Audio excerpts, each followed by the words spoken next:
سوال کیا، یہودیوں نے بھی سوال کیا۔ علی نے کہا مجھ سے سوال کرو، میں آپ سے ایک سوال یہ پوچھنا چاہتا ہوں، وہ کون سی چیز ہے جسے اللہ نے خلق نہیں کیا؟ اب آپ بتائیے کون ہو جو اس کا جواب دے، وہ کون سی چیز ہے جسے اللہ نے خلق نہیں کیا؟ دوسرا سوال اس نے کیا کہ وہ کیا چیز ہے جو اللہ نہیں جانتا؟ پھر تیسرا سوال کیا وہ کیا چیز ہے جو اللہ کے پاس نہیں ہے؟ پھر چوتھا سوال کیا وہ کیا چیز ہے جو پوری کی پوری آنکھ ہے؟ پھر پانچواں سوال کیا وہ کیا چیز ہے جو پوری کی پوری پر ہے؟ وہ کیا چیز ہے جو پوری کی پوری چلتی رہتی ہے؟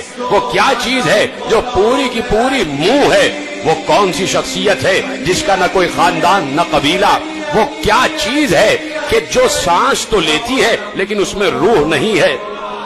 وہ کون سی چیز ہے جو روح تو رکھتی ہے، جو سانس تو لیتی ہے لیکن اس میں روح نہیں ہے؟ یہ بتائیے وہ کون سی اشیاء ہیں جو زمین پر چلی بھی پھری بھی لیکن کسی ماں کے رحم سے پیدا نہیں ہوئی، کسی ماں کے شکم سے پیدا نہیں ہوئی؟ وہ کون سی قبر تھی جو اپنے صاحب کو لے کے گھومتی رہی؟ وہ کون سا درخت ہے کہ جس کے سائے میں 100 سال تک انسان چلتا رہے پھر بھی اس کا سایہ ختم نہیں ہوگا؟ اور کیا اس کی مثال کوئی دنیا میں ہے؟ وہ کون سے لوگ ہیں جو کھائیں گے بھی پیئیں گے بھی لیکن بول و براز نہیں کریں گے، نجاست نہیں ہوگی؟ یہ بتائیے یہ ناقوس کیا کہتا ہے؟ یا علی یہ بتائیے یہ جو آسمانوں کے تالے ہیں وہ کیا ہیں اور ان تالوں کی چابیاں کیا ہیں؟ علی جواب دے رہے تھے، کہا تو نے پہلا سوال کیا کہ وہ کون سی چیز ہے جسے اللہ نے خلق نہیں کیا، تو سن وہ قرآن ہے، قرآن اللہ کا علم ہے، وہ اس کا ذاتی علم ہے، اسے اللہ نے خلق نہیں کیا، اس لیے کہ قرآن اللہ کا علم ہے اور اللہ کا علم اس کی ذات سے متعلق ہے اور وہ اللہ نے خلق نہیں کیا۔ اور اے یہودی تو نے پوچھا کہ وہ کیا چیز ہے جسے اللہ نہیں جانتا؟ علی نے کہا تو نے کہا وہ کیا چیز ہے کہ جسے اللہ نہیں جانتا، تو سن اللہ یہ نہیں جانتا کہ اس کے کوئی بیٹا بھی ہے۔ اور تو نے سوال کیا کہ وہ کیا چیز ہے کہ اللہ کے پاس نہیں ہے؟ کہا سن اللہ کے پاس سب کچھ ہے لیکن اللہ کے پاس ظلم نہیں ہے۔ کہا تو نے سوال کیا کہ وہ کون سا شخص ہے کہ جس کا نہ کوئی خاندان نہ قبیلہ؟ کہا وہ حضرت آدم۔ تو نے سوال کیا وہ کون سی چیز ہے جو پوری کی پوری آنکھ ہے، جو پوری کی پوری آنکھ ہے؟ کہا وہ سورج ہے۔ اور سن تو نے سوال کیا وہ کون سی چیز ہے جو پوری کی پوری منہ ہے، منہ ہے؟ کہا وہ آگ ہے، ہر چیز کو کھا جاتی ہے۔ کہا تو نے سوال کیا وہ کون سی چیز ہے جو بس چلتی ہی رہتی ہے؟ کہا وہ پانی ہے، رکتا نہیں ہے۔ کہا تو نے کہا کہ وہ کون سی چیز ہے جو پر ہی پر ہے؟ کہا وہ ہوا ہے، اڑتی ہی رہتی ہے۔ تو نے سوال کیا کہ وہ کون سی چیز ہے، وہ کون سی چیز ہے جو سانس تو لیتی ہے لیکن اس میں روح نہیں ہے؟ کون جواب دے اس کا؟ جو سانس تو لیتی ہے لیکن روح نہیں ہے۔ علی نے کہا میرے ہی نبی کے قلب پر جو قرآن نازل ہوا اس میں اللہ نے کہا وَالصُّبْحِ إِذَا تَنَفَّسَ، مجھے سانس لیتی ہوئی صبح کی قسم۔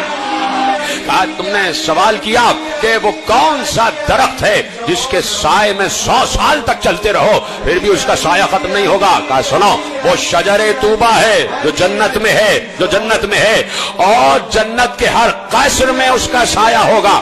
یہودی نے کہا یا علی اس کی کوئی دنیا میں مثال ہے کہ درخت ایک اور اتنی وسیع جنت کے جس کی کوئی حد نہیں ہے، حدود نہیں ہے جنت کی؟ اس دنیا کی کئی دنیایں، اتنی بڑی جنت کا ایک درخت اور جنت کے ہر گھر میں اس کا سایہ۔ یا علی کوئی اس کی مثال ہے؟ کہا تمہارے سامنے ہی تو ہے، سورج ایک ہوتا ہے، پوری دنیا کے ہر گھر میں اس کی روشنی جا رہی ہے۔ یا علی یہ بتائیے کہ وہ کون لوگ ہوں گے جو کھائیں گے پیئیں گے لیکن نجاست نہیں کریں گے؟ کہا وہ جنت میں لوگ ہوں گے جو اللہ کی نعمتیں کھائیں گے بھی پیئیں گے لیکن کوئی نجاست نہیں ہوگی۔ اس نے کہا دنیا میں اس کی کوئی مثال ہے؟ کہا ہے، 9 مہینے بچہ ماں کے شکم میں رہتا ہے، کھاتا بھی ہے پیتا بھی ہے، نجاست نہیں کرتا۔ سوال کیا وہ کون سی قبر ہے جو اپنے صاحب کو لے کر گھومتی رہی؟ سن وہ مچھلی ہے کہ جس نے یونس کو اپنے پیٹ میں اور یونس کو سمندروں کی سیر کراتی رہی، وہ مچھلی ہے۔ کہا کہ تو نے سوال کیا وہ کون سے ذی نفس ہیں کہ جنہوں نے کھایا بھی پیا بھی لیکن کسی ماں کے شکم سے نہیں پیدا ہوئے؟ کہا آدم، حوا، عصائے موسیٰ، صالح کی اونٹنی اور اسماعیل کی جگہ جو دمبا آ گیا۔ کہا یہ کسی ماں کے شکم سے پیدا نہیں ہوئے۔ کہا سن تو نے سوال کیا آسمانوں کے تالے کیا ہیں؟